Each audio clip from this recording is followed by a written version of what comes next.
झारखंड के वित्त मंत्री राधाकृष्ण किशोर बेहतर इलाज के लिए विशेष विमान से गए नई दिल्ली। रांची में सीएम हेमंत सोरेन से की मुलाकात। झारखंड के वित्त मंत्री राधाकृष्ण किशोर को बेहतर इलाज के लिए शुक्रवार को विशेष विमान से नई दिल्ली ले जाया गया। इससे पहले रांची के बिरसा मुंडा एयरपोर्ट के स्टेट हैंगर में मुख्यमंत्री हेमंत सोरेन ने वित्त मंत्री राधाकृष्ण किशोर से मुलाकात की और उनसे स्वास्थ्य की जानकारी ली। बुधवार की रात वित्त मंत्री राधाकृष्ण किशोर की तबीयत अचानक खराब हो गई थी। खांसी की शिकायत के बाद उन्हें ऑर्किड अस्पताल में भर्ती कराया गया था, जहां विशेषज्ञ डॉक्टरों की निगरानी में उनका इलाज चल रहा था। इसके बाद उन्हें नई दिल्ली ले जाया गया है।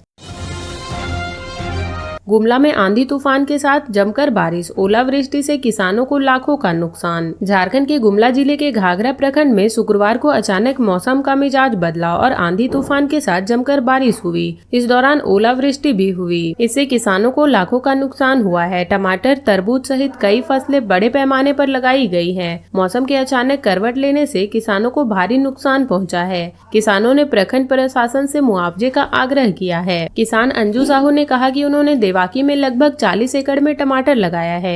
ओलावृष्टि से टमाटर काफी नुकसान हुआ है। उन्होंने कहा कि लगभग 10 लाख रुपए का नुकसान इस ओलावृष्टि से हुआ है। इसके अलावा कई किसानों को भारी नुकसान पहुंचा है। सभी ने प्रखंड प्रशासन से क्षतिपूर्ति की गुहार लगाई है। सीओ आशीष कुमार मंडल से पूछने पर उन्होंने कहा कि किसानों से आवेदन प्राप्त हो रहे हैं। जिलों को मुआवजा के लिए भेजा जा रहा है। उन्होंने अपने कर्मचारियों को निर्देश देते हुए कहा कि संबंधित पंचायत में घूम कर क्षतिपूर्ति का आंकलन लगाएं और मुआवजे के लिए प्रक्रिया जल्द पूरी करें ताकि सभी को मुआवजा दिया जा सके। आर पार के मूड में आदिवासी संगठन, सरकार को दी सख्त चेतावनी। रांची बंद से केवल इन लोगों को रखा मुक्त। रांची के सीरमटोली फ्लाईओवर रैंप विवाद को लेकर आदिवासी संगठनों ने 22 मार्च को रांची बंद का आह्वान किया है। इस दिन संगठन के सदस्य सुबह से ही सड़क पर उतरकर चक्का जाम करके राजधानी को बंद करवाएंगे। हालांकि आवश्यक सेवाओं से जुड़े लोगों, अस्पताल संचालकों, दवा दुकानों के कर्मियों, एम्बुलेंस चालकों और मरीज को इस बंद से मुक्त रखा गया है। बंद का समर्थन करने वाले लोगों ने भी इसे सफल बनाने के लिए राजधानी वासियों को सहयोग की अपील की है। आदिवासियों ने चेतावनी दी है कि अगर सरना स्थल के पास से रैंप नहीं हटाया गया तो कोर्ट जाने की बात कही है। दूसरी तरफ बंद के दौरान किसी भी अनहोनी को रोकने के लिए राजधानी प्रशासन को तैनात किया गया है। वहीं शुक्रवार को दोपहर 3 बजे मसाल जुलूस निकाला जाएगा। गुरुवार को आदिवासी संगठनों ने एक बैठक पर मीडिया से संवाद किया, जहां उन्होंने राज्य सरकार को इस आंदोलन का जिम्मेवार बताया है। जय आदिवासी केंद्रीय परिषद के अध्यक्ष निरंजना हेरेंज टोप्पो ने कहा कि संथाल आदिवासियों के धार्मिक स्थल मरांगबुरु पर बाहरी तत्वों ने कब्जा कर लिया है, जिससे आदिवासी समाज में आक्रोश व्याप्त है। वहीं युवा आदिवासी नेता राहुल तिर्की ने चिंता व्यक्त करते हुए कहा कि पद्मश्री डॉक्टर रामदयाल मुंडा और बाबा कार्तिक उरांव के नाम से जुड़े सरहुल महोत्सव का शोभा यात्रा को समाप्त करने की कोशिश की जा रही है, जो आदिवासी समाज की आस्था पर प्रहार के समान है। अखिल भारतीय आदिवासी विकास परिषद के राष्ट्रीय युवा उपाध्यक्ष पवन तिर्की ने कहा कि सरहुल महोत्सव और शोभा यात्रा हमारे पूर्वजों की धरोहर है और इसे किसी भी कीमत पर संरक्षित किया जाएगा। वहीं आदिवासी मूलवासी मंच के केंद्रीय अध्यक्ष सूरज टोप्पो ने स्पष्ट चेतावनी देते हुए कहा कि अगर रांची में बन रहे फ्लाईओवर का रैंप सरना स्थल से नहीं हटाया गया तो आदिवासी समाज इसके निर्माण को पूरा नहीं होने देगा और उद्घाटन भी नहीं होने देगा। यदि जरूरत पड़ी तो इस मुद्दे को लेकर न्यायालय का भी दरवाजा खटखटाया जाएगा।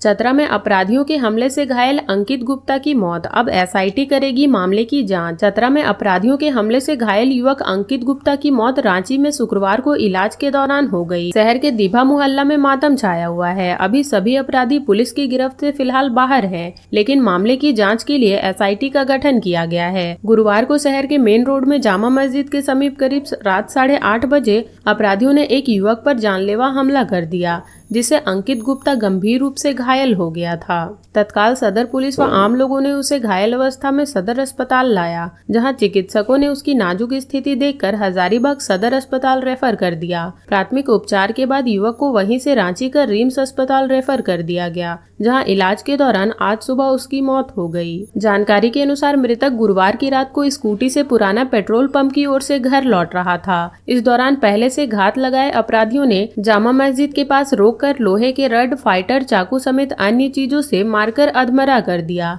जिसके बाद अपराधी फरार हो गए। पुलिस अपराधियों की धरपकड़ के लिए अभियान चला रही है और मामले की जांच के लिए एसआईटी का गठन किया गया है। एसआईटी टीम का नेतृत्व एएसपी अभियान ऋत्विक श्रीवास्तव कर रहे हैं। खबर लिखे जाने तक पुलिस कई संदिग्ध लोगों को हिरासत में लेकर पूछताछ कर रही थी। एसडीपीओ संदीप सुमन ने बताया कि सदर थाना क्षेत्र के शहरी क्षेत्र में पत्थरलास मंदिर के पास गुरुवार की रात करीब 8 साढ़े 8 बजे मारपीट की सूचना प्राप्त हुई। घटनास्थल पर पहुंच के पुलिस ने त्वरित कार्रवाई करते हुए घायल व्यक्ति को सदर अस्पताल पहुंचाया, जहां से घायल व्यक्ति को बेहतर इलाज के लिए हजारीबाग सदर अस्पताल लाया गया, जहां प्राथमिक उपचार के बाद रिम्स रांची रेफर कर दिया गया। इलाज के दौरान घायल अंकित कुमार की मौत हो गई। एसडीपीओ संदीप सुमन ने कहा कि मारपीट करने वाले में नीलेश कुमार गुप्ता, मिलन गुप्ता, सुमित कुमार गुप्ता और अन्य की पहचान हुई है। पूर्व में भी सरस्वती पूजा के समय लड़की को लेकर दो पक्षों के बीच आपसी विवाद हुआ था। इसमें एक पक्ष का आपराधिक इतिहास रहा है। एसडीपीओ ने कहा कि घटना में शामिल सभी को बहुत जल्द गिरफ्तार कर लिया जाएगा। झारखंड विधानसभा के अंदर हेमंत सोरेन कैबिनेट के 2 मंत्री आपस में भिड़े, जाने पूरा मामला। झारखंड विधानसभा सत्र के 15वें दिन शुक्रवार को हेमंत सोरेन सरकार के 2 मंत्री आपस में भिड़ गए। इससे सदन के अंदर का माहौल गर्म हो गया। दरअसल स्वास्थ्य मंत्री इरफान अंसारी ने नगर विकास मंत्री सुदीव्य कुमार सोनू के एक टिप्पणी का जवाब देते हुए कहा कि वे बहुत जानकार हो गए हैं, यही कारण है कि वह हर बात पर फुदकने लगते हैं। उनके इस बयान पर कांग्रेस विधायक प्रदीप यादव ने मंत्री सुदीव्य कुमार सोनू के समर्थन में कहा कि वे संसदीय कार्य की जिम्मेवारी निभा रहे हैं। झारखंड विधानसभा सत्र के दौरान शुक्रवार को कांग्रेस विधायक प्रदीप यादव ने गोड्डा में नर्सिंग कॉलेज शुरू करने का मुद्दा उठाया। उनके इस सवाल का जवाब देते हुए उनके ही पार्टी के जामताड़ा से विधायक मंत्री इरफान अंसारी ने कहा कि अब 5 बार विधायक हैं, अभी तक नर्सिंग कॉलेज नहीं बनवा सके हैं। उनके इस सवालों का जवाब देते हुए विधायक प्रदीप यादव ने कहा कि सवाल ठीक से पढ़ लीजिए, गोड्डा में नर्सिंग कॉलेज बनकर तैयार है। उन्होंने मंत्री से सवाल पूछा कि वहाँ पढ़ाई कब से शुरू होगी। पोड़ियाहाट के विधायक प्रदीप यादव का सवाल सुनकर मंत्री इरफान अंसारी ने कहा कि आप ही बता दें यह कब बना है। इस दौरान शुक्रवार को संसदीय कार्य मंत्री का जिम्मा संभाल रहे मंत्री सुदीव्य कुमार सोनू उठे और ऑब्जेक्टिव सवाल देने के लिए कहा। उन्होंने कहा कि इस तरह के विषयों पर कटाक्ष करना सही नहीं है, सदन की मर्यादा का ध्यान रखना चाहिए। यह बात सुनते ही मंत्री इरफान अंसारी उनसे उलझ गए और कहा कि यह मेरे और प्रदीप यादव के बीच का मामला है, लेकिन लगता है कि मंत्री जी बहुत जानकार हो गए हैं, इसलिए हर बात में फुदकने लगते हैं। इसके जवाब में मंत्री सुदीव्य कुमार सोनू ने कहा कि यह सदन किसी व्यक्तिगत संपत्ति नहीं है, यह लोकाचार का मामला है। रांची में सुबह 10 बजे से छा गया अंधेरा, फिर हुई झमाझम बारिश, इन इलाकों में भी वर्षा की संभावना। रांची में बेमौसम हो रही बरसात ने लोगों को घर में दुबकने के लिए मजबूर कर दिया है। शुक्रवार सुबह से राजधानी में बादल छाए हुए थे। सुबह 10 बजे के बाद झमाझम बारिश शुरू हो गई, जिससे दिन में ही अंधेरा छा गया। हालांकि इसे लेकर ही चेतावनी जारी की गई थी। मौसम विभाग की माने तो गुमला और सिमडेगा के कुल इलाकों में आज बारिश की संभावना है। रांची स्थित मौसम विज्ञान केंद्र ने कहा कि अगले कुछ घंटों में गुमला, सिमडेगा के कई इलाकों में बारिश की संभावना है। लोहरदगा और बेड़ो में तेज हवा के साथ ओलावृष्टि भी हुई। इसके अलावा पलामू, लातेहार और गढ़वा में भी वज्रपात की संभावना है। मौसम में अचानक बदलाव बंगाल की खाड़ी में नम हवा के साथ उत्तर भारत से आ रही हवा के कारण हुआ है। यह ना तो साइक्लोनिक है और ना ही प्री मानसून है। ऐसे में जब जब जहां बादल का निर्माण होगा बारिश होगी। 22 और 23 मार्च को भी लोहरदगा, गुमला और कोल्हान समेत कई इलाकों में जोरदार बारिश की संभावना है। इस दौरान 40 से 50 किलोमीटर प्रति घंटे की रफ्तार से हवा चलेगी। इसके पहले गुरुवार को भी राजधानी रांची के अलावा धनबाद, जमशेदपुर और हजारीबाग समेत कई जिलों में बारिश हुई थी। अचानक मौसम में हुए परिवर्तन को देखते हुए पूरे राज्य में ऑरेंज अलर्ट के साथ एडवाइजरी भी जारी किया गया है। मौसम विभाग ने किसी को भी बेवजह घर से बाहर निकलने के साथ साथ खेतों और जर्जर मकान के नीचे न रहने की सलाह दी है। साथ ही बिजली के उपकरणों को भी अनप्लग करने को कहा गया है। भोले के भक्तों के लिए बुरी खबर, रांची से देवघर विमान सेवा अचानक कर दिया गया बंद। ये है बड़ी वजह। फ्लाइट के जरिए रांची से देवघर जाने वाले यात्रियों के लिए बुरी खबर है, क्योंकि एयरपोर्ट अथॉरिटी ऑफ इंडिया ने बिरसा एयरपोर्ट से प्रतिदिन उड़ान भरने वाली रांची देवघर विमान सेवा को बंद कर दिया है। इसके बाद रांची से देश के विभिन्न राज्यों के लिए उड़ान भरने वाली विमानों की संख्या 27 हो गई है। अब देवघर जाने के लिए यात्रियों को ट्रेन के भरोसे ही रहना होगा। विमान दोपहर 12:30 बजे रांची आती थी और 12:50 में देवघर के लिए उड़ान भरती थी। इस बाबत इंडिगो के अधिकारी ने बताया कि अचानक रांची देवघर विमान को बंद कर दिया गया है, जबकि मार्च के शेड्यूल में विमान सेवा को शामिल किया गया था। अधिकारी ने कहा कि ऑपरेशनल कारणों से विमान को बंद किया गया है। रांची से देवघर की दूरी 50 मिनट से 1 घंटे में पूरी हो जाती थी। इस फैसले के बाद से सबसे बड़ा झटका श्रद्धालुओं को लगा है, क्योंकि इससे पहले रांची से जाने वाले श्रद्धालु एक दिन में ही बाबा मंदिर से भोलेनाथ के दर्शन कर लौट आते थे। अब उनके लिए ट्रेन का ही एकमात्र विकल्प होगा। फिलहाल रांची से सीधी विमान सेवा दिल्ली के लिए 8, बेंगलुरु और कोलकाता के लिए 4, हैदराबाद के लिए 3, मुंबई के लिए 2 विमान है। वहीं पटना, अहमदाबाद, भुवनेश्वर, चेन्नई और पुणे के लिए 1-1 विमान प्रतिदिन है।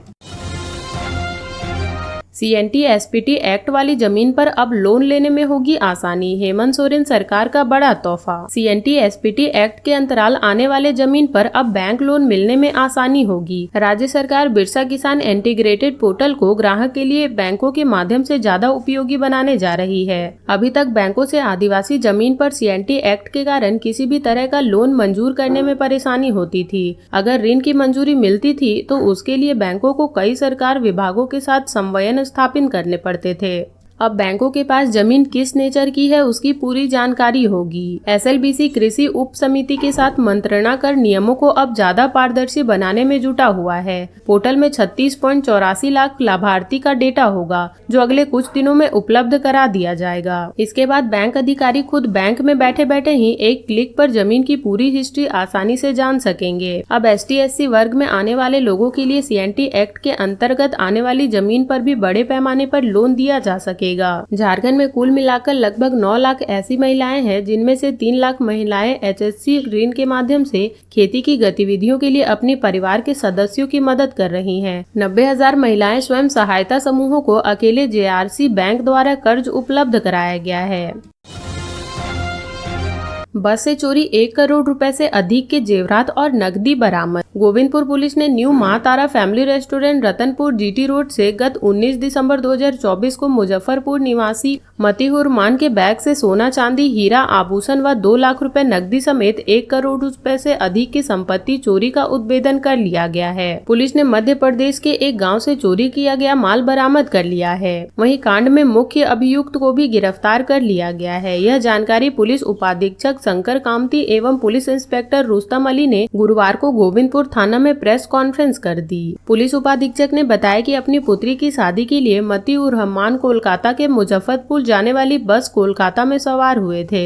उनके साथ उनके पुत्र भी थे। नकदी व आभूषण से भरा बैग बस में रखा हुआ था। रास्ते में गोविंदपुर थाना अंतर्गत न्यू मां तारा AC फैमिली रेस्टोरेंट के पास बस रुकी और सभी यात्री खाना पीना, चाय नाश्ता करने लगे।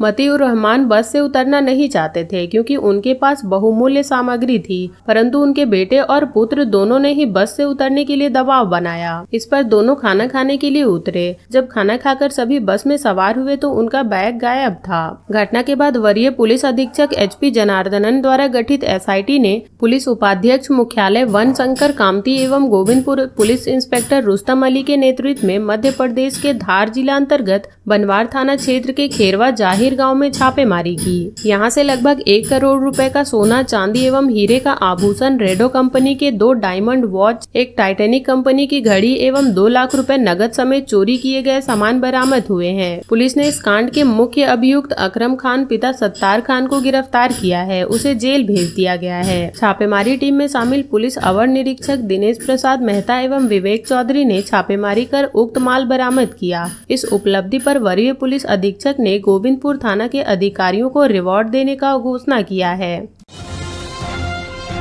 पति को बिना बताए महिला ने गहने रख दिए थे बंधक। रची थी 95 लाख के गहने की चोरी की झूठी कहानी। ऐसे हुआ खुलासा। उलीडी थाना क्षेत्र के हयात नगर में गुरुवार को 95 लाख रुपए के गहने की चोरी का मामला सामने आया, लेकिन पुलिस की तत्परता से महज 2 घंटे में इसका खुलासा हो गया। यह मामला पूरी तरह से फर्जी निकला। जाँच में पता चला कि मकान मालिक मोहम्मद इकलाल की पत्नी नाजरा परवीन ने पति के इलाज के लिए गहनों को बंधक रख दिया था और इसकी जानकारी अब तक अपने पति को नहीं नहीं दी थी। फिर चोरी की झूठी कहानी गढ़ी। गुरुवार दोपहर इकलाक ने पुलिस को सूचना दी कि रात में चोर छत के रास्ते घर में घुसे और अलमारी का ताला तोड़कर 95 लाख रुपए के गहने की चोरी कर ली। सूचना मिलते ही जसीडीह थाना प्रभारी कुमार अभिषेक के नेतृत्व में पुलिस की टीम मौके पर पहुंची और छानबीन शुरू की। पूछताछ के दौरान इकलाक और उसकी पत्नी नाजरा ने चोरी की घटना की जानकारी दी, लेकिन उनके बयान आपस में मेल नहीं खा रहे थे। जांच के दौरान पुलिस ने पाया कि घर में किसी भी दरवाजे या अलमारी का ताला टूटा हुआ नहीं था,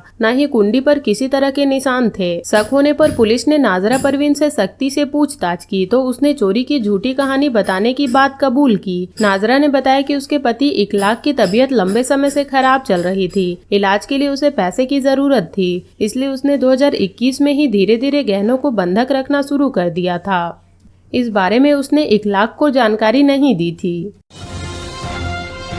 मानगो नगर निगम में स्वच्छता सर्वेक्षण शुरू, फीडबैक व आंकलन के आधार पर मिलेंगे अंक। मानगो नगर निगम में गुरुवार को भारत सरकार के नगर विकास मंत्रालय और स्वास्थ्य विभाग मिशन के तत्वाधान में स्वच्छता सर्वेक्षण शुरू हुआ। इप्सॉस की 3 सदस्यीय टीम ने निगम क्षेत्र में स्वच्छता को लेकर धरातल पर हुए कार्यों और उनके वर्तमान स्थिति का मूल्यांकन किया। टीम ने वार्ड नंबर 9 स्थित अंतरतारा सोसाइटी में स्वच्छता मानगों का निरीक्षण किया और स्थानीय नागरिकों खासकर महिलाओं से फीडबैक लिया। वहीं वार्ड नंबर 10 में डोर टू डोर कचरा उठाव, सूखा गीला कचरा अलग रखने और निष्पादन की प्रक्रिया की जानकारी ली। इस दौरान मानगो नगर निगम की टीम ने वार्ड नंबर 10A के 90 घरों में डस्टबिन का वितरण किया। सर्वेक्षण के तहत निगम द्वारा 6 माह पूर्व स्वच्छता कार्यों को लेकर की गई ऑनलाइन एंट्री का भी हर बिंदुओं पर जाँच। टीम ने ऑन साइट निरीक्षण के माध्यम से वास्तविक स्थिति का मिलान किया। स्वच्छता सर्वेक्षण के अंतर्गत एक पहलू का आंकलन कर भारत सरकार की टीम गोपनीय रूप से अपनी रिपोर्ट और अंक तैयार कर रही है। फीडबैक, वस्तु स्थिति और पूर्व में दर्ज कार्यों के आधार पर मानगो शहर को अंक प्रदान किए जाएंगे।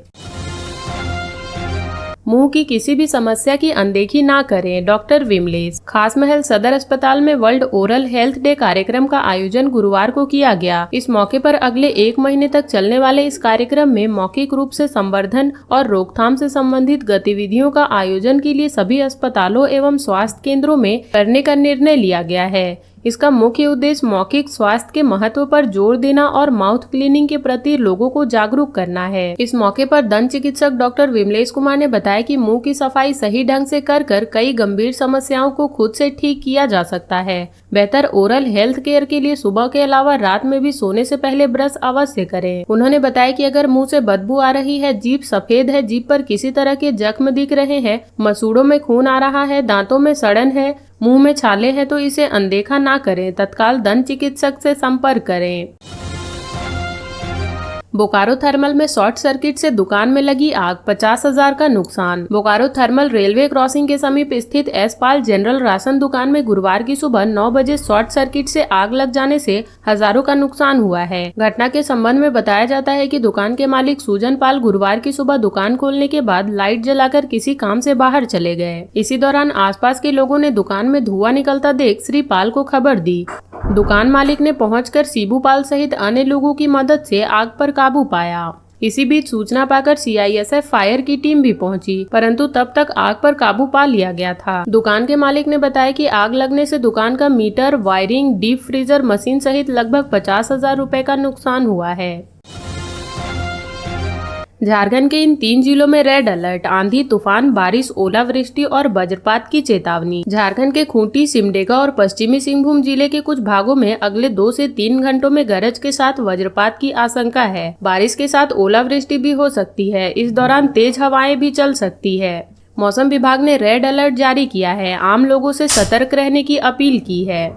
मौसम विभाग ने चेतावनी जारी कर कहा है कि झारखंड के पश्चिमी सिंहभूम, सिमडेगा, खूंटी, गुमला, रांची, लोहरदगा, लातेहार और सरायकेला खरसावा में गरज के साथ वज्रपात की आशंका है। अचानक तेज हवाएं चलेंगी। झारखंड की राजधानी रांची में भी सुबह से मौसम का मिजाज बदला सा है। रुक रुक कर बारिश हो रही है। आसमान में बादल छाए हुए हैं, बादल गरज रहे हैं। दिन में ही शाम का नजारा है। मौसम वैज्ञानिकों ने चेतावनी जारी कर लोगों से सावधान रहने की अपील की है। आम लोगों से घर के बाहर निकलने पर बारिश के दौरान पेड़ के नीचे नहीं रुकने का आग्रह किया है। बिजली के खंभों से दूर रहने की अपील की गई है। किसानों से आग्रह किया गया है कि वे अपने खेतों में ना जाएं, मौसम सामान्य होने की प्रतीक्षा करें। तो ये थी झारखंड की अब तक की बड़ी खबरें। ऐसे ही झारखंड की खबरों से अपडेट रहने के लिए हमारे चैनल झारखंड न्यूज नेटवर्क को सब्सक्राइब कर लें और बेल आइकन को प्रेस कर लें ताकि हमारी हर वीडियो का अपडेट आप तक पहुंच सके।